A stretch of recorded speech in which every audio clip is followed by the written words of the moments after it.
12 ज्योतिर्लिंग series part 7 में आज हम चलने वाले हैं महाकालेश्वर मंदिर के दर्शन करने के लिए, महाकालेश्वर ज्योतिर्लिंग के दर्शन करने के लिए। महाकालेश्वर ज्योतिर्लिंग सिर्फ एक ज्योतिर्लिंग नहीं है, एक आध्यात्मिक शक्ति का स्रोत है और माना जाता है कि यहाँ भगवान शिव का स्वयं वास है। भारत में स्थापित 12 ज्योतिर्लिंगों में से ये ज्योतिर्लिंग बहुत ही ज्यादा महत्वपूर्ण है, क्योंकि सभी ज्योतिर्लिंगों में से सिर्फ यही एक ऐसा ज्योतिर्लिंग है जो कि दक्षिण मुखी है। और दक्षिण मुखी से ये तात्पर्य है कि इसमें भगवान शिव का प्रत्यक्ष वास माना जाता है। महाकालेश्वर मंदिर और महाकालेश्वर ज्योतिर्लिंग की कहानी जानने की कोशिश करें कि इसकी स्थापना कब हुई, तो वो समय था जब उज्जैन के राजा चंद्रसेन हुआ करते थे और वो भगवान शिव के बहुत ही ज्यादा बड़े भक्त थे।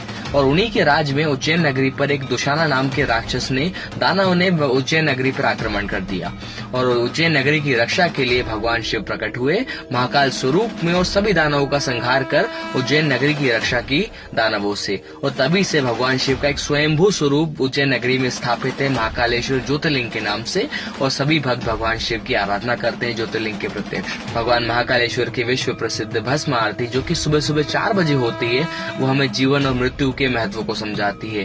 ये जीवन क्या है, मृत्यु क्या है और दोनों के बीच में भेद क्या है। और बाबा महाकालेश्वर की इस कहानी में मंदिर के पास बहने वाली शिप्रा नदी का भी बहुत ज्यादा महत्व है। माना जाता है कि शिप्रा नदी में स्नान करने से लोगों के पाप नष्ट हो जाते हैं, सभी मनोकामनाएं पूर्ण होती हैं। और जो भी उज्जैन नगरी में महाकालेश्वर मंदिर के दर्शन करने जाता है तो पहले शिप्रा नदी में स्नान करता है, जिसके बाद में मंदिर को पहुंचता है बाबा महाकाल के दर्शन करने के लिए। इसलिए इस नदी का और भी ज्यादा महत्व बढ़ जाता है।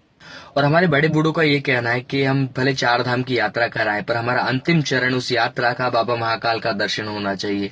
अगर आप 4 धाम की यात्रा करने के बाद में बाबा महाकाल के दर्शन नहीं करते तो यात्रा को अधूरा माना जाता है, ऐसे हमारे बड़े बूढ़े कहते हैं। अब ये मान्यता किस प्रकार से बनी है, फिर कैसे आगे चलती जा रही है, इसके बारे में तो हम कुछ नहीं कह सकते, पर कहानी कुछ ऐसी ही है। अगर वीडियो अच्छी लगे तो लाइक फॉलो जरूर करें और इंतजार करें ज्योतिर्लिंग सीरीज पार्ट 8 का। हर हर महादेव, सीताराम।